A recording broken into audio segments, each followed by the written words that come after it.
جیسے ہی میں نے دروازہ کھولا میری روح تو کانپ اٹھی۔ گیلری میں جتنی بھی تصاویر لگی ہوئی تھی جن میں کچھ تو حیات تھے لیکن زیادہ تر مر چکے تھے، وہ سب زندہ ہو کر میرے سامنے کھڑے تھے اور مجھے کہہ رہے تھے، باہر نکلو یہاں سے، باہر نکل جاؤ۔ السلام علیکم، تمام دوستوں کو اپنے چینل میں خوش آمدید کہتے ہیں۔ اسکول ویسے تو خاموش ہوتے ہیں لیکن آج میں آپ کو ایک ایسے اسکول کے بارے میں بتانے جا رہی ہوں جو سب اسکول سے بے حد عجیب تھا۔ یہ کہانی ہمارے ایک دوست نے ہمیں شیئر کی ہے جو آپ کو سنانے جا رہے ہیں۔ ان کے بقول، میں ایک پرائیویٹ اسکول ٹیچر ہوں اور کافی اسکول میں پڑھا چکا ہوں۔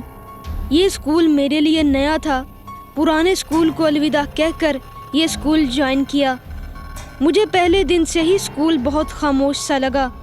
میں نے کسی کو محسوس نہ کرایا اور پڑھاتا رہا۔ کچھ دن میں نے اسکول کے ایک پرانے ٹیچر کو کہا کہ کیا یہ اسکول تمہیں عجیب نہیں لگ رہا؟ اس نے مسکراتے ہوئے کہا، صرف لگتا نہیں ہے بھی۔ اس نے پھر جو واقعہ سنایا وہ سن کر میرے رونگٹے کھڑے ہو گئے۔ اسکول کے مالک کے پاس دعوت اسلامی کے طالب علم آتے رہتے تھے۔ ایک مرتبہ ان کے پاس ایک طالب علم تبلیغ کے حوالے سے آیا جس کو واپس جانے میں دیر ہو گئی، تو اسکول کے مالک نے اس کو کہا کہ آپ کو بے حد دیر ہو چکی ہے، آپ آج رات ہمارے اسکول میں گزاریں اور کل صبح ہوتے ہی واپس چلے جائیں۔ اس نے ہاں کر دی اور اسکول میں آیا۔ ویسے ہی شام ہو گئی تھی اور رات ہونے والی تھی تو سب اس کے ساتھ تھے۔ گرمیوں کا موسم تھا اور ہمارے شہر میں رات 12 بجے بجلی آتی ہے، تو سب اس انتظار میں تھے کہ بجلی آئے تو ہم گھر جائیں اور طالب علم کو اسکول میں اے سی چلا کر یہی سلا دیں، ہم سب گھر کو جائیں۔ 12 بجے تک تو وہ سب اس کے ساتھ تھے۔ جیسے ہی ہم طالب علم کو رات کے 12 بجے اس کو کھانا کھلا کر اور بستر وغیرہ دے کر اس ویران اسکول میں اکیلا چھوڑ کر چلے گئے، کیونکہ اسکول ہمارے گھر سے تھوڑا ہی دور واقع تھا، تو ہم اس کو کہہ کر گئے تھے، اگر کوئی بھی ضرورت ہو تو فون کر کے بتا دینا۔ یہ کہہ کر ہم روانہ ہوئے۔ جیسے ہم صبح اسکول آئے تو کیا دیکھا، وہ طالب علم اس کمرے کے ایک کونے میں ڈر کے مارے کانپ رہا تھا۔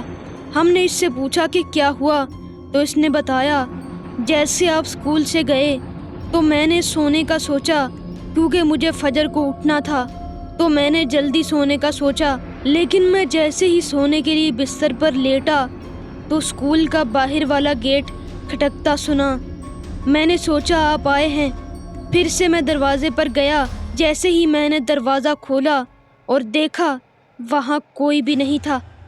میں تھوڑا گھبرایا لیکن پھر دل میں خیال آیا کہ وہم ہوگا۔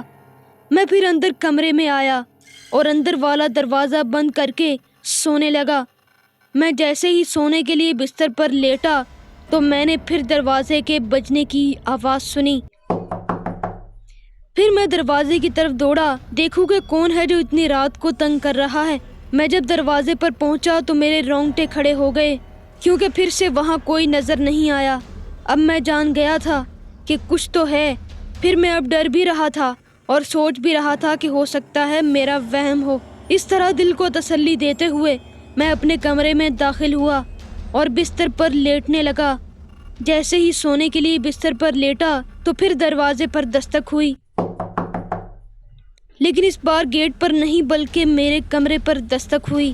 میں دنگ رہ گیا کہ اسکول میں میرے سوا اور کوئی نہیں ہے تو یہ دروازے پر کون ہے۔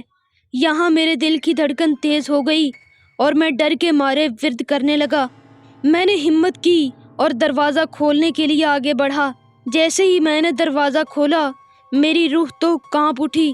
گیلری میں جتنی بھی تصاویر لگی تھی جن میں کچھ تو زندہ تھے لیکن زیادہ مر چکے تھے، وہ سب زندہ ہو کر میرے سامنے کھڑے تھے اور مجھے کہہ رہے تھے، باہر نکل جاؤ یہاں سے نکل جاؤ۔